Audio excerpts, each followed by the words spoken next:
But thank you very much for inviting me. And I do remember that we did have a session with you at Blackpool on one of our annual convention days in the days well before the pandemic. So I'm very pleased to be with you today. It's quite a long presentation and there's a lot of information, but let's hope it works. Oh, there we go. Yeah. Right, so just a bit of background information, really.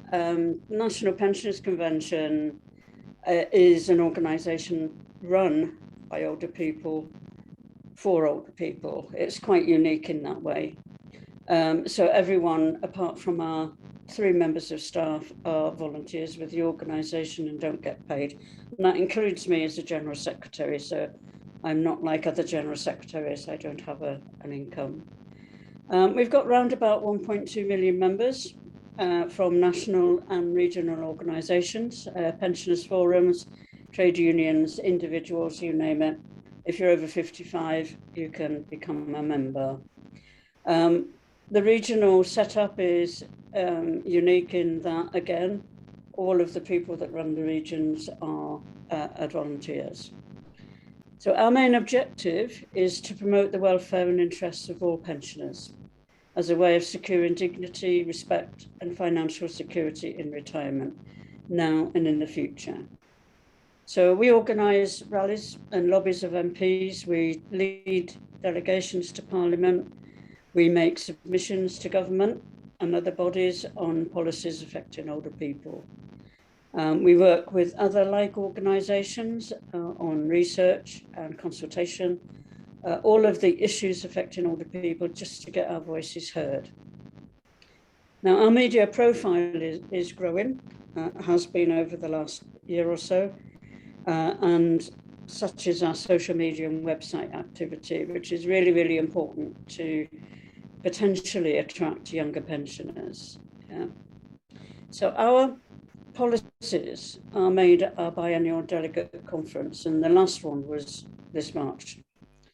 And we currently have an executive committee and a national council, although we will be moving to one accountable body, a national executive council, in April 2023. Our policy development is undertaken by our working parties, each of whom have terms of reference to fit their subject matter. So, for instance, housing, health and social care, digital inclusion, pensions and income, transport, trade union, working party, which is our link between the NPC and the TUC. And there are 3 equality groups, women, LGBT and minority elders. And the organisation is managed through the officer team, our finance working party, our structure working party and standing orders committees. And we're currently undertaking a review of the organisation, and hopefully we can conclude that at a special delegate conference in April 23. And our officer team is myself, General Secretary, and my Deputy General Secretary, the President. We have 4 Vice Presidents and the Treasurer.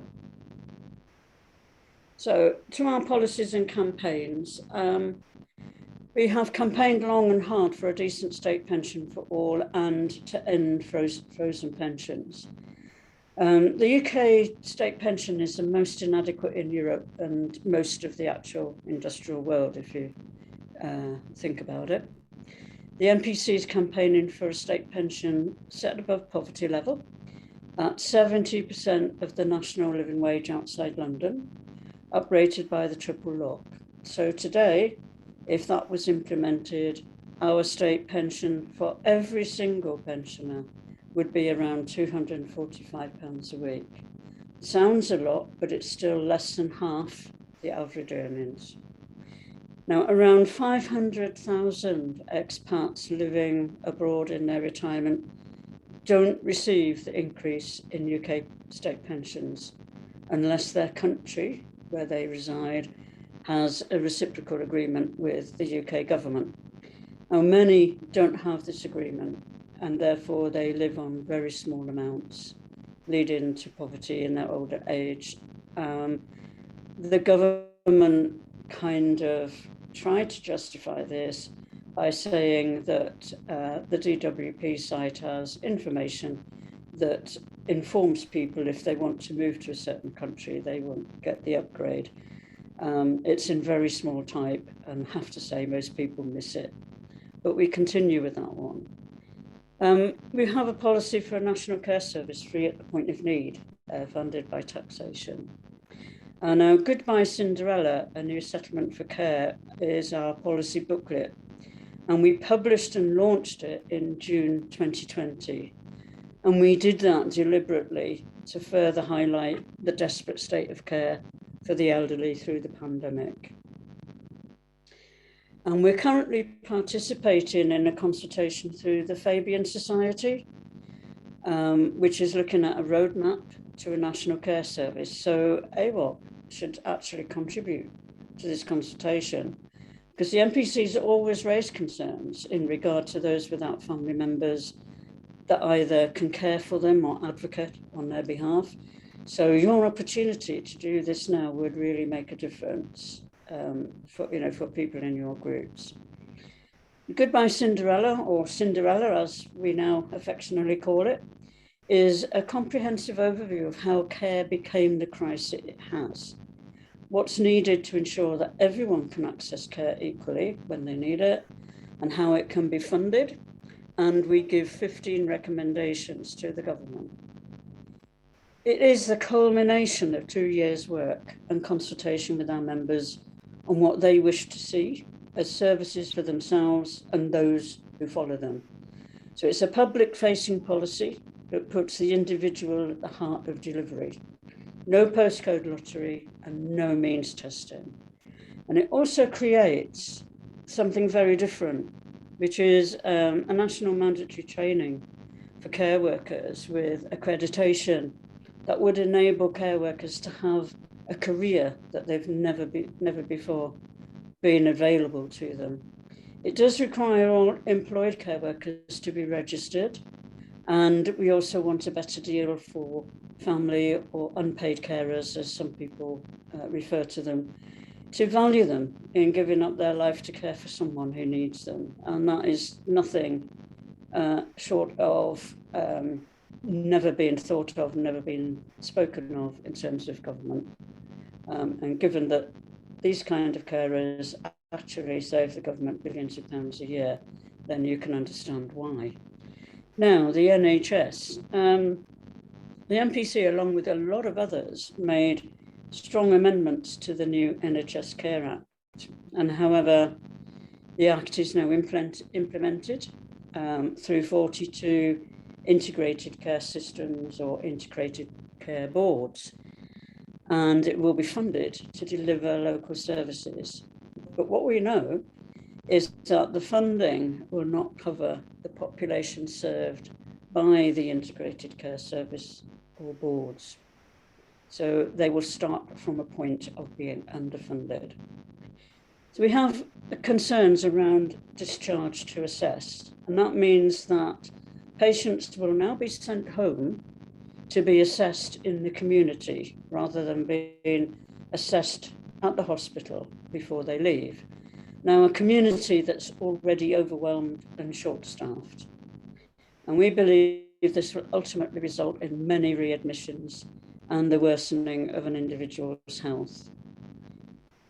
We are also much concerned about the new duty placed on the Secretary of State.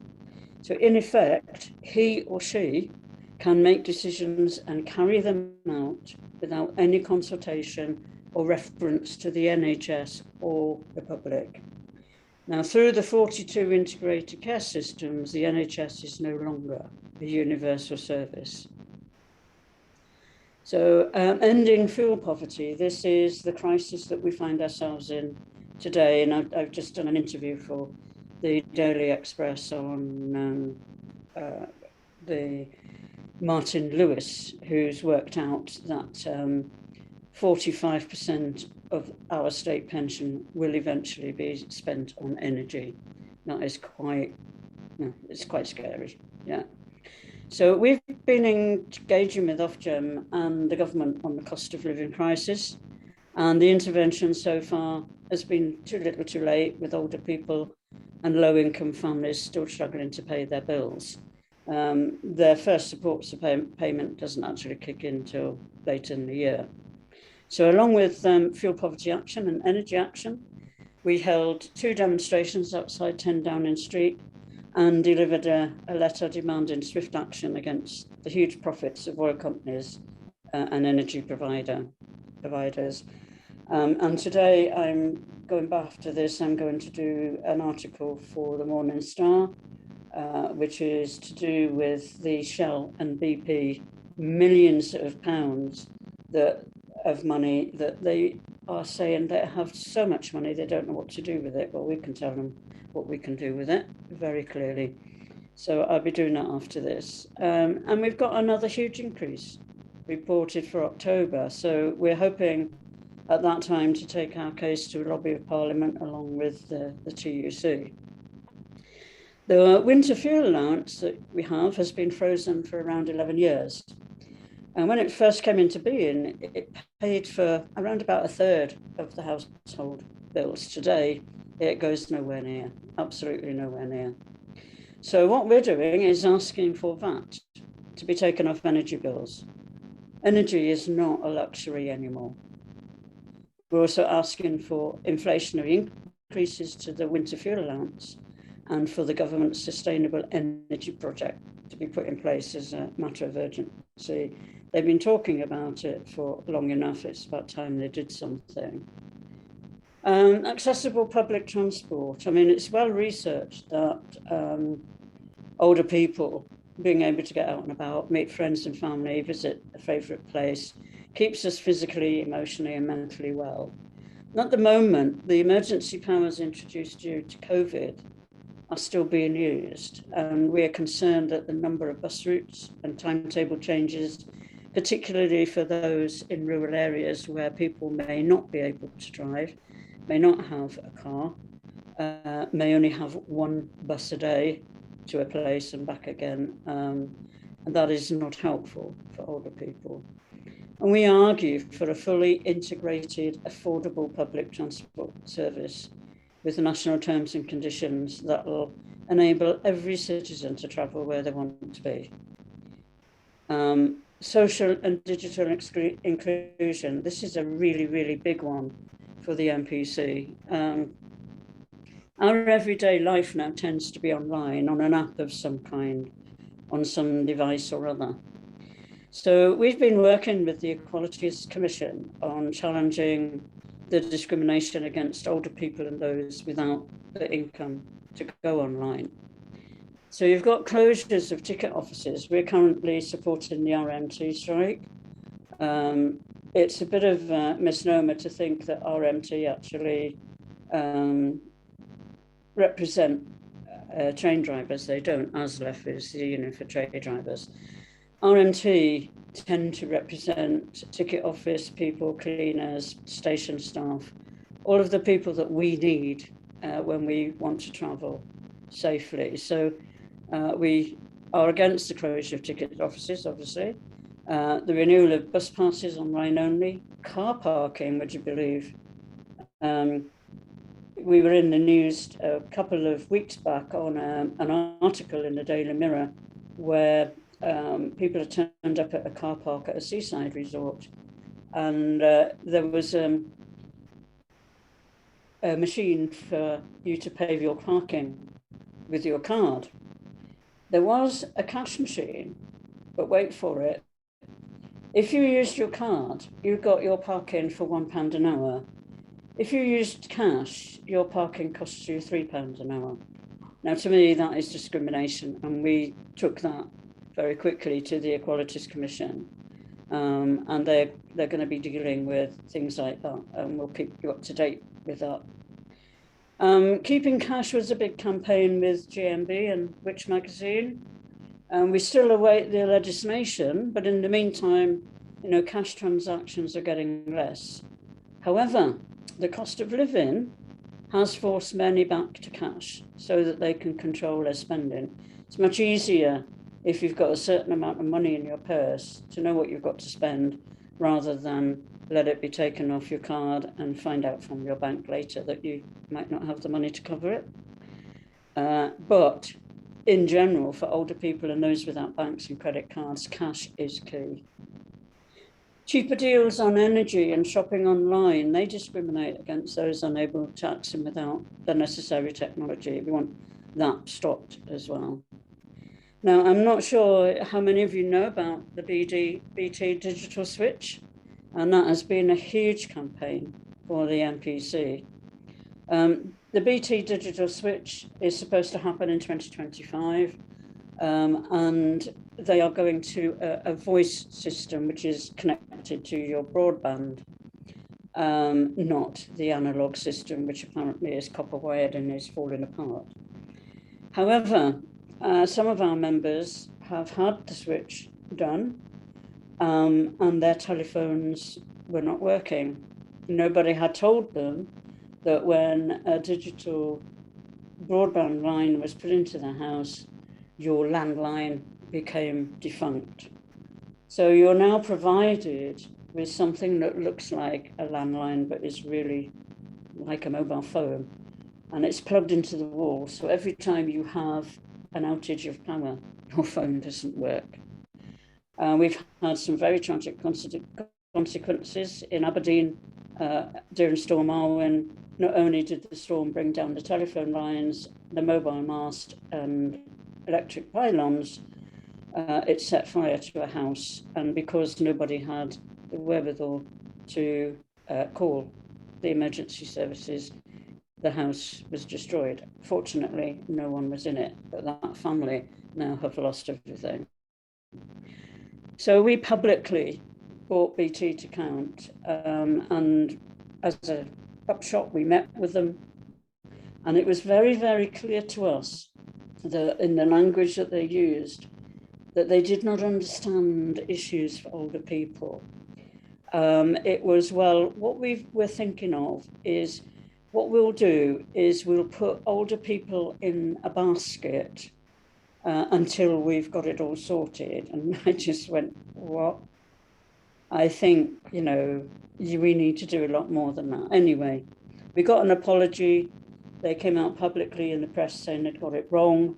And the NPC is now part of the steering group, making sure that they do understand the issues raised by the public, and particularly raised by older people.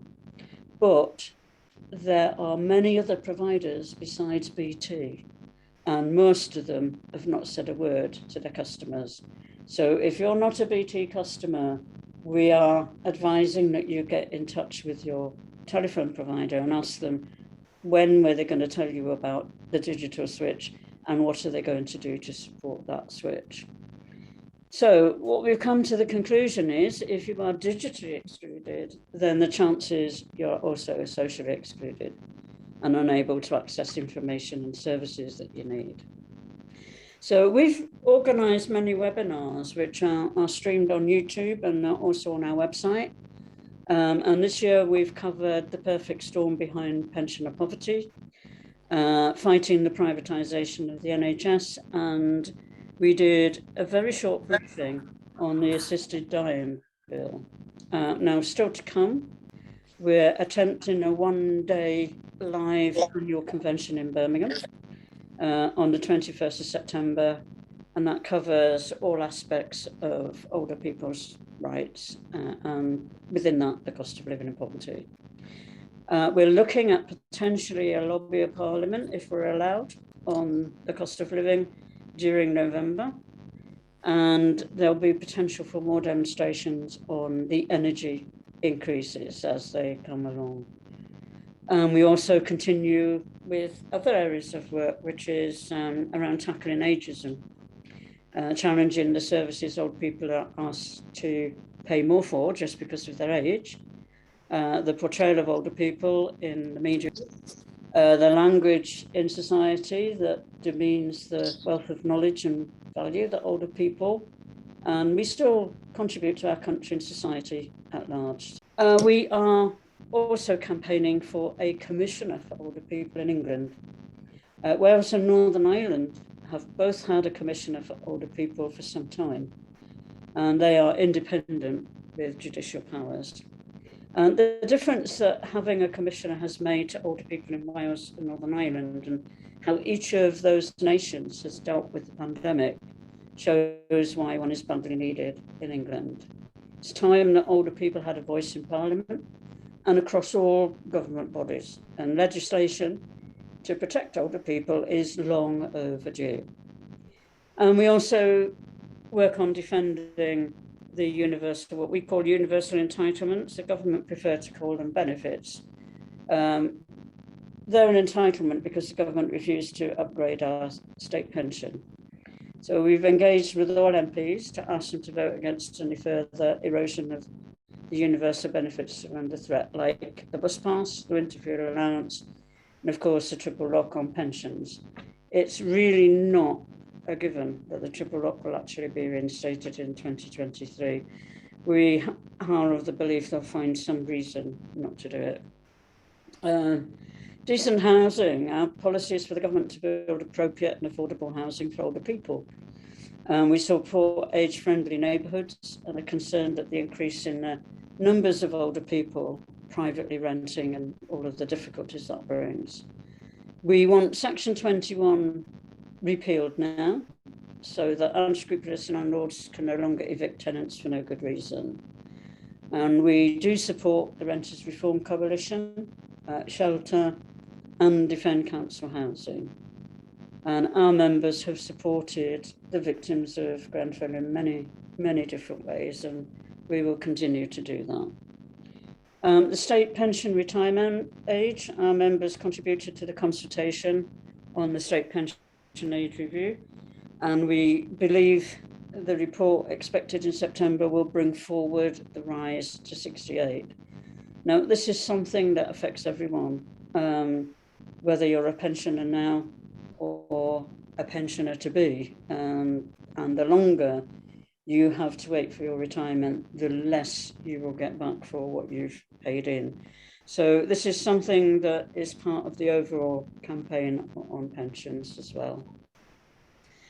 Now, the challenge for us as a campaigning organisation is the current non-listening government, who continue to ignore the ways in which older people are being treated, and no care or concern or plans even to make it better.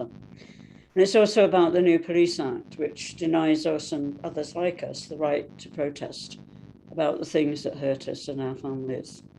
But as always, the NPC will keep building its profile, continue to have open debates, call the government to account on things that affect the daily lives of older people.